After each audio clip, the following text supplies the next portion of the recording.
A projectile is fired with an initial velocity u at an angle theta with the horizontal.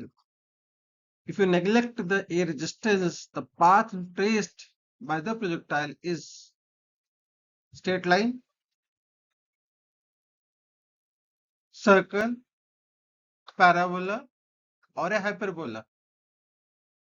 So come with me and let us find what's the true. So in this video, we will talk about why the trajectory of a projectile is parabolic. So it's a projectile motion, 2D motion under. So we know about the projectile, and the projectile is an object which is thrown with some initial horizontal velocity, and the trajectory is the path covered by it. And we are already get introduction slides, introduction video about that one. So if you have not seen, please visit there, and where we have every definition of the basic terms.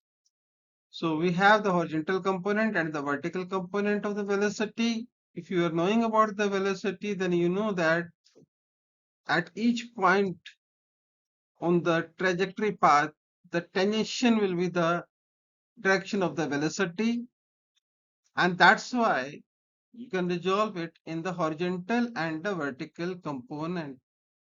If theta be the initial angle of projection, which is going to be fixed, let's say it be theta, the velocity at each point is going to be changed. Also, the theta will also change, but the initial angle of projection will not change. So that we will fix.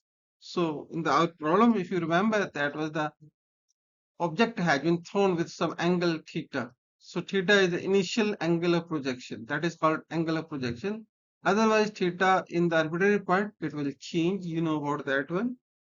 So important factor was that the velocity along the horizontal, I mean to say x-axis, was non-accelerated or uniform motion. So this is in the uniform motion, but this y-axis motion is not uniform because it also has a term associated with the gravity of Earth, and that's why it's an accelerated motion, or you can say non-uniform motion. So we all have talked about all these one in the previous videos, and we have also come to know that there was a kinematic parameter of projectile motion. So the basically when you define the trajectory, that means you're talking about the position on the space, that is xy, because it's a 2D, so only xy is sufficient. The another part is involved with the time. So there is three parameter, x, y, and t. Apart from that, we have the velocities and the accelerations. So you can see that the horizontal component will be always constant because we always consider u as the initial velocity and which remains constant, and theta is the initial angle of projection, which is actually the angle of projection, and that is the constant.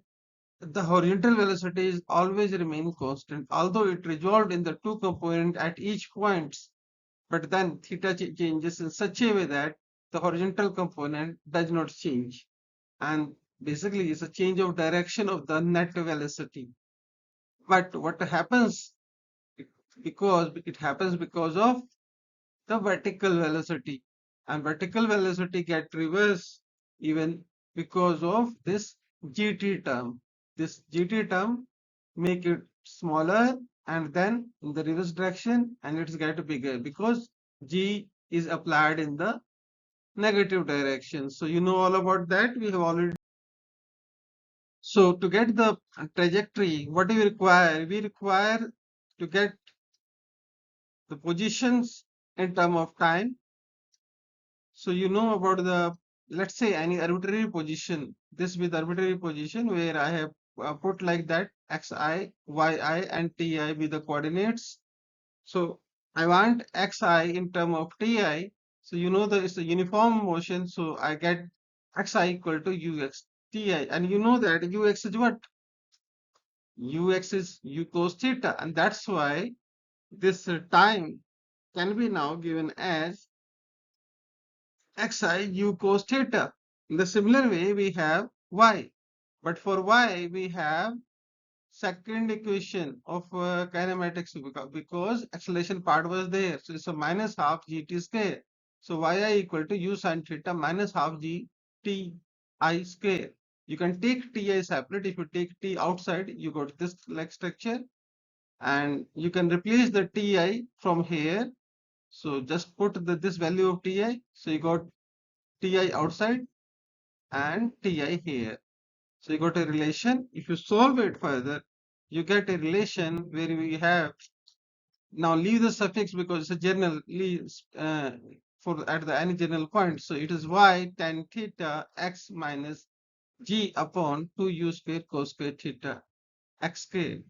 Now the important term is that it is x and it is x square. So this is a quadratic equation with a negative sign dominating. That means it's a downward parabola. If you're not knowing about the parabola and its relation, so we have a special series of line and curves in which I have also talked about the parabola. So you can visit that one and understand how the parabola equation can be identified and what is the analogical relation to understand these curves. So by getting that, I know that this is the equation of the general parabola. So you can visit that video, you can understand that one. Whenever you get this kind of term, you get a parabolic equation. So quadratic equation we have, and this is the parabola, and that's why the trajectory is parabolic, not in circle. So that was the part of the video. What we want to say, that was the question even. So now you can answer the question that it is nothing but parabola. So you can see the parabola is here, right? It's not a hyperbola, not a circle, not a straight line. It's a parabola, and we come to know that trajectory is parabolic. So that was the part. Thanks for the learning with wedges. Now next part we will talk about the other three feature elements. Let's say height, range, and time of flight. Bye bye till then.